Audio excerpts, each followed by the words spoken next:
নমস্কার, মন্দিরাস ক্রিয়েশনে সকলকে স্বাগত জানাই। আজকের গল্প সবার কাছে প্রত্যাশা করা ছেড়ে দিন। যে কোনো সম্পর্কের মধ্যে অধিক প্রত্যাশা কমিয়ে দিলেই ভালো থাকা যায়। সেটা হোক মা বাবা, সন্তান স্বামী, স্ত্রী প্রেমিক প্রেমিকা কিংবা বন্ধু বান্ধবের সম্পর্ক। প্রত্যাশা যত কম হবে সম্পর্কগুলো তত গভীর হবে। কিন্তু আমরা সবকিছুতেই বোকার মতো আকাশচুম্বী প্রত্যাশা নিয়ে বসে থাকি এবং দিন শেষে কষ্ট পাই। প্রায়ই সব বাবা মায়েরাই সন্তানদের ভালো রেজাল্ট চায়। তাদের কথা, ভালো রেজাল্ট করলেই ভালো থাকা যায়, নামি দামি হওয়া যায়, যার ফলে ছোটবেলা থেকে বাবা মায়েরা তাদের ইচ্ছেগুলো তাদের সন্তানের উপর চাপিয়ে দেয়। কিন্তু দিন শেষে কজনই বা পারে তাদের কাঙ্ক্ষিত প্রত্যাশায় পৌঁছাতে? হাতে গোনা গুটি কয়েক মাত্র। অথচ দেখা যায় সেই প্রত্যাশার পিছনে ছুটতে ছুটতে সন্তানেরা হারিয়ে ফেলে তাদের নিজের ইচ্ছেগুলোকে।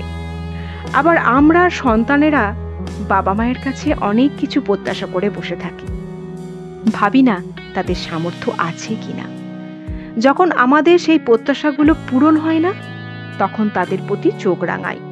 অথচ বাবা মা যদি সন্তানের প্রতি আর সন্তানেরা যদি বাবা মায়ের প্রতি অধিক প্রত্যাশা না করে যেটা আছে সেটা নিয়েই খুশি থাকে, তাহলে গল্প আরো অনেক সুন্দর হতে পারে।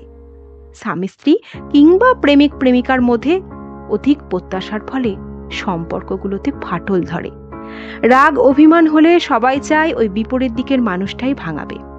অথচ যে কারো সামান্য একটা সরিতে রাগ অভিমান উবে যেত, সেখানে অন্য কারো রাগ ভাঙাবে সেই প্রত্যাশায় আর কারো অভিমান ভাঙানো হয় না। ফলে ভেতরের একটু একটু অভিমান জমে যখন পাহাড় সম হয়, তখনই সম্পর্কের ইতি টানে। তেমনি বন্ধুত্বের ভেতরেও এই অধিক প্রত্যাশার জন্য নষ্ট হয়ে যায় কিছু সুন্দর সম্পর্ক।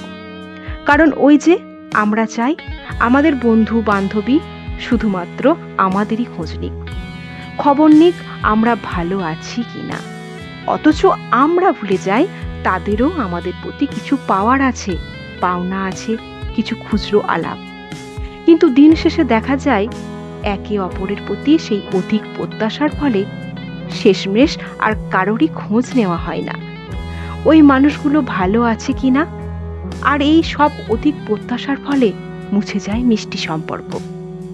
কোনো সম্পর্কের ভেতরে অধিক প্রত্যাশা ব্যাপারটা থাকাটাই ঠিক না। তাই বলছি, জীবনে প্রত্যাশা কমিয়ে দিন, যেটা আছে সেটা নিয়েই খুশি থাকুন, দেখবেন ভালো থাকবেন। আজকের গল্প এখানেই শেষ হলো। পাঠে আমি মন্দিরা। আমার গল্প যদি আপনাদের ভালো লাগে, চ্যানেলটিকে একটি লাইক, সাবস্ক্রাইব করবেন। ধন্যবাদ।